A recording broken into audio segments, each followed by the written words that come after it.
Alright mga kamukil. Birada tayo mga kamukil ha. Bone alcohol. Yan yung ano natin mga kamukil ha. Bone alcohol. So kung nakikita nyo mga kamukil, yung binibili ko kahapong ano, ginagawa na natin poste. Ayan mga kamukil. Hoy, tanaw videographer po. Pakita mo po. Tingnan nyo mga kamukil ha. Kapag I-beam kasi napakamahal. So ginagawa natin, ginagamit natin yung ating coating para magiging makakatipid si kliyente ha. Napapansin nyo, may bakal tayo. Ito na mga kamukil yung pundasyon niya. Yan o. Pinatibag ko yung kanina. Kung ano yung ginagawa natin sa mga konkretong poste, ganun din yung ginagawa natin dito. May puting rebar tayo. May bakal tayo na support dito ng ating. Ganito yung diskarte ko dito mga kamukil para mapatibay. Napapansin yung poste natin mga kamukil. Dahil ito yung konkreto nito mga kamukil. Yan, buo na siya. Shout out sa mga lahat ng mga puy-puy. Talaga boy. Ito, ini-weld ko lang ito mga kamukil. Itong mga bakal na ito mga kamukil, weldable to, no? Pinapakita ko naman sa inyo mga kamukil kung ano yung mga palatandaan na mataas yung standard, no? O quality yung bakal sa weldingan. Nasa coding niya mga kamukil, nasa red code yan. Pagka red code, ibig sabihin mataas yung quality. So napapansin nyo mga kamukil, dito ko kinukuhaan ng pattern sa mismong poste natin na support natin sa pinakagitna. Kasi mga kamukil, nagkukrito sa gitna na may kasamang bakal. So dagdag support to mga kamukil, makakatulong to, makakatibay to. Itong ibubuhos natin sa loob yan. Pakita mo boy, poste natin kung paano natin binanat. Ano? So ang mangyayari dito mga kamukil, full weld natin to sa gilid. So isang buong tubular to, hinati ko ng mga kamukil. Tapos yung tawag nito, pinagdikit ko siya, no? Mapapansin nyo, parang tubular yung dating niya. Buo. Yan o. Post boy, mamaya. Para makita nila po yung finish nito boy.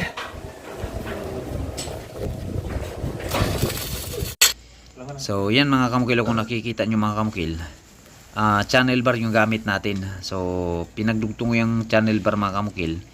At nang sa ganun makakatipid si may-ari. Kasi pagka I-beam mga kamukil napakamahal.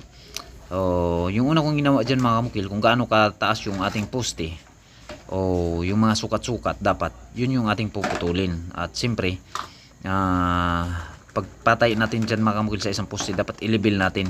So doon tayo kukuha ng reference sa pangalawang poste na gagawin natin. So itong ginagawa ko mga kamukil, pangalawang poste na to, nagawa ko na yung una. So nilevel ko muna, at nang sa ganun malalaman ko na kung gaano kahaba yung poste na puputulin ko. So yung isang channel bar mga kamukil, may sobra pa siya.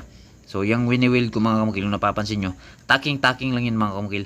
Yung gamit ko dito mga kamukil sa pagtak is 6011 by 2.5 mm para mas matibay. Yung pampu-weld ko mga kamukil, gumamit ako ng welding rod dito na 6013 by 2.5 mm. So mas pagka full weld kasi mga kamukil, mas malaki yung welding rod, mas maganda sana. Pero yung welding machine ko kasi mga kamukil, hanggang 2.5 lang yung kaya niyang lusawin ng maayos, no? So yan, 6030 na yung gamit ko mga kamukil sa pagpo-full weld ng ating channel bar. Napapansin nyo mga kamukil, buo na yung ating channel bar, parang tubular yung dating niya. Ayan So ayan mga kamukil, no? Pinull-weld ko na siya, gamit natin 6013 dyan. Kapag pag pulwidan yung pag-uusapan mga kamukil at makapal yung bakal natin, dapat hindi tayo mawawala sa 6013 na welding rod, no?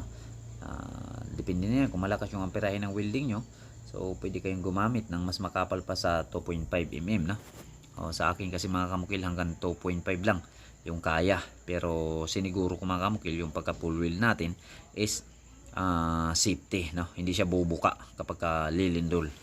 Ayan, napapansin nyo, walang putol, no? Yung apoy ng ating pagwi-welding. So usapang welding mga kamukil, sa akin, hindi ako napag-graduate ng in situ. Lahat po sariling kaalaman ko lang, no? Dahil nung mga panahon mga kamukil, hindi pa ako marunong mag-welding, at may mga kontrata na ako, naisip ko kailangan akong bumili ng welding upang mag-practice. So lahat po yan mga kamukil, mula sa pag-i-spot, pagpo-full weld, lahat po yan sarili ko lang diskarte, walang nagtuturo sa akin. So ayan, At sa bawat tirada natin, na-appreciate naman. So ayan, sa pagpupulid kasi mga kamukil, kahit makapal yung bakal natin, pag natatamaan niya ng init, gagalaw talaga yan. So pinakauna kong ginawa pagka ganito, steel post na channel bar, taking lang muna tayo. Makailang taking tayo, masilip natin na okay na yung taking. At ang pagpupulwil ng mga kamukil, kahit nakataking ka na, dapat may diskarte ka rin. Sa akin mga kamukil, iwan ko lang sa iba. Shout out sa lahat ng mga magagaling, hindi po para sa inyo to. Unang-una kong tinaking mga kamukil, kailangan sa pagpupulwil, maubos ko muna yung isang welding rod sa pinakadulo. O pagkatapos yung isang welding rod mga kamukil, maubos ko yun sa pagpulwil, lipat na naman ako sa kabilang dulo. Pero nakataking niyan lahat mga kamukil, magkabilaan. O pagkatapos, dulo to dulo, na itak ko na, naipulwil ko na, isang welding rod, lipat naman ako sa gitna mga kamukil, para yung paggalaw ng bakal is may iwasan natin, o pagbuka ng bakal may iwasan natin siya na hindi masyadong lalaki yung gap ng ating bakal na ipopulwil natin. So napapansin nyo mga kamukil, napakasimple lang yung magpulwil, no? Dapat kasi mga kamukil, pag gusto mong matutong mag-welding, kahit na walang magtuturo sa iyo, matuto ka rin. Bumili ka ng welding machine, tapos magsikap ka na mag-welding talaga, mag-welding at manipis. So dapat pag nagpa-practice ka ng welding mga kamukil, huwag doon sa makapal na bakal na yung titirahin mo. Doon ka sa pinakamanipis, no? Kasi pagdating mo sa makapal na bakal mga kamukil at sanay ka na sa manipisan, napaka-easy na lang sa iyo yung makapal na bakal na i-welding mo. So napapansin niyo mga kamukil, yung sindi ng ating welding rod, walang putol yan, walang putol, no? Mapuputol yan pag maubos yung isang welding rod, tapos palit na naman, tapos sindi na naman, o ganun po, no? So yung itong poste na to mga kamukil, napakatibay nito. Ayan, no? O sa pinakaisip ko mga kamukil, I-beam, no?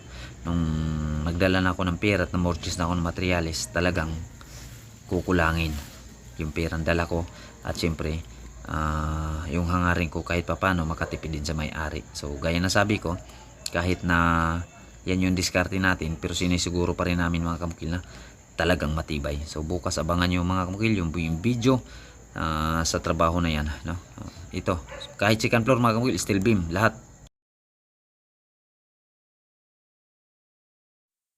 So yan, pagkatapos kung napulwid yung steel post natin mga kamukil, tsaka camera naman tayo, demolition naman, hawak naman tayo, no? Gusto ko talagang lagay yung dalawang poste mga kamukil, pati yung ating pinaka guard, no? So channel din ating nilagay sa guard, no?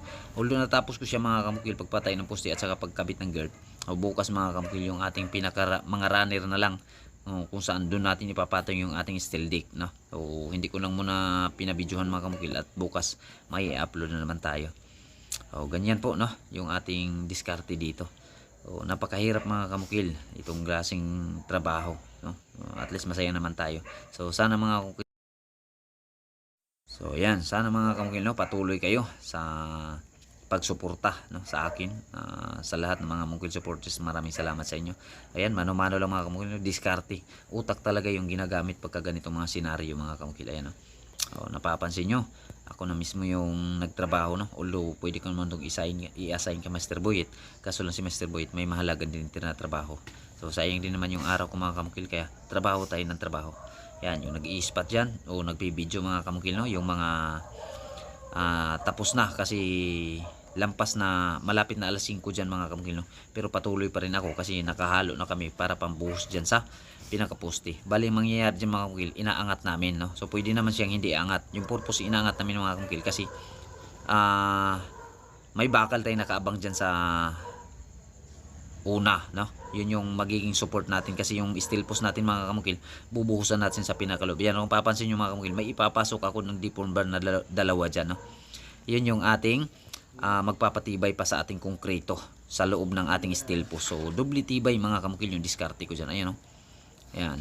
So sa iba yan mga kamukil, malamang okay na yan, makapal yung ating channel channel bar na ginagamit dyan.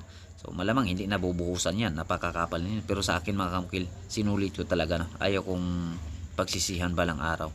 Ayan, napasok na natin yung dalawang deform bar, kaya unti-unti na naman yung binaba O pagdating sa baba mga kamukil, may ano naman ako dyan. Kung sa iba ginagamitan nila ng anchor bolt, sa akin mga kamukil wala na. So bukas abangan nyo mga kamukil kung paano diskarte, no? Hindi na tayo bibili ng anchor bolt. O diskartihan na lang yan mga kamukil. So sa diskarte naman mga kamukil, napaka-importante walang mapahamak, lalo na sa mga kliyente natin sa titira ng bahay. O bago tirahin mga kamukil, pag-isipan muna ng mabuti kung paano gawin. Yun yung pinaka-importante sa construction. So hanggang bukas mga kamukil, abangan nyo yung update, no, o outcome sa trabaho namin na ito. Okay, thank you mga kamukil, maraming salamat.